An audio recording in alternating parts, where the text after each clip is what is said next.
Bonjour. Vous ne serez pas étonné qu'aujourd'hui nous parlions de la dissolution prononcée le 9 juin 2024 par le président Emmanuel Macron aux alentours de 21 heures. Cette dissolution fait suite, vous le savez, aux résultats des élections européennes et en quelque sorte cherche à gommer ce résultat et à aller plus loin. On dirait d'une certaine manière au bridge à reprendre la main. Car évidemment, depuis aujourd'hui, c'est le problème de la dissolution qui a la vedette, au-delà des résultats très mauvais pour la majorité présidentielle, il faut bien le reconnaître, des élections européennes. Cette dissolution est la 6e sous la Ve République, après les 2 dissolutions du général de Gaulle, 1962 et 1968, les 2 dissolutions de François Mitterrand, 1981 et 1988, et la dissolution considérée par certains comme malheureuse de Jacques Chirac en 1997. Les hypothèses ne sont plus du tout celles d'aujourd'hui. Aujourd'hui, Emmanuel Macron cherche à solder les mauvais résultats, non seulement des élections européennes, mais des mois qui les ont précédées, de l'ambiance très délétère qui existe à l'Assemblée nationale et dans les forces politiques, et de reposer devant le pays, en fin de compte, la question de la légitimité. Il avait 3 solutions, la dissolution, le référendum ou la démission. Mais la démission était exclue, puisque dans ce cas-là, il ne pouvait pas se représenter. Alors, entre le référendum et la dissolution est évidemment beaucoup plus facile, et elle a un énorme avantage, c'est de remettre le débat dans les 577 circonscriptions. Même si par la force des choses, ce débat va être national, il est localisé, et chaque candidat fera connaître, au-delà de son sentiment national, de son appartenance à un courant national, évidemment les problèmes de la circonscription. Cela avait été le coup de génie de Georges Pompidou en 1968, d'expliquer qu'il fallait que le débat ne soit plus à Paris, dans la rue à Paris, mais dans les préaux d'école, les salles des fêtes, les arrière-salles de café, dans la France des quasiment 100 départements à l'époque. Alors, au-delà de ces commentaires politicologiques et sur lesquels nous aurons évidemment l'occasion de revenir, il y a plusieurs questions purement institutionnelles qu'il faut évoquer, étant entendu que dans ce domaine, l'institutionnel rejoint très rapidement le politique. Première question, l'article 12 de la Constitution prévoit que le président de la République ne peut prendre sa décision qu'après avoir consulté le Premier ministre et les présidents des 2 assemblées. On se met à évoquer les modalités de cette consultation. Pour le Premier ministre, quand il est du bon côté de la majorité, ça ne pose guère de difficultés. Pour les présidents des assemblées, c'est un petit peu différent, et l'expérience montre qu'il n'y a aucune formalité requise. En 1962, la consultation du président Monnerville, fiefé opposant à l'époque à la politique du général de Gaulle, s'était contenté d'un échange de lettres. Monsieur le Président du Sénat, je vous consulte sur l'opportunité de la dissolution de l'Assemblée nationale. Monsieur le Président de la République, vous m'avez consulté sur l'opportunité de la dissolution de l'Assemblée nationale. Je ne suis même pas certain qu'il y ait eu un sentiment d'opportunité dans la réponse du président Monnerville. En 1988, après la première cohabitation, Jacques Chaban-Delmas avait clairement indiqué qu'il ne voyait aucune raison de dissoudre l'Assemblée nationale, même après la réélection de François Mitterrand.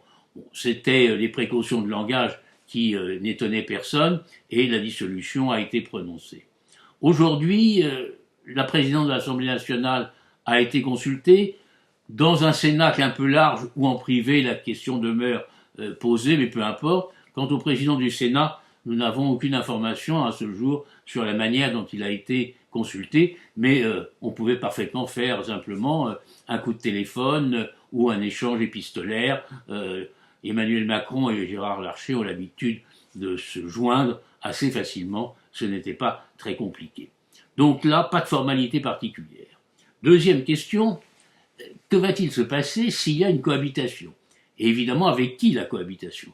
Alors attendons les résultats des élections législatives pour savoir si le Front National, ou appelé désormais Renouveau National, mais aura une majorité absolue ou approchera la majorité, ou au contraire aura fait un mauvais score, nul ne peut le dire. En tout cas, ce qui est clair, d'après les 3 longues expériences de cohabitation menées précédemment, c'est la répartition des règles entre le président de la République et le Premier ministre.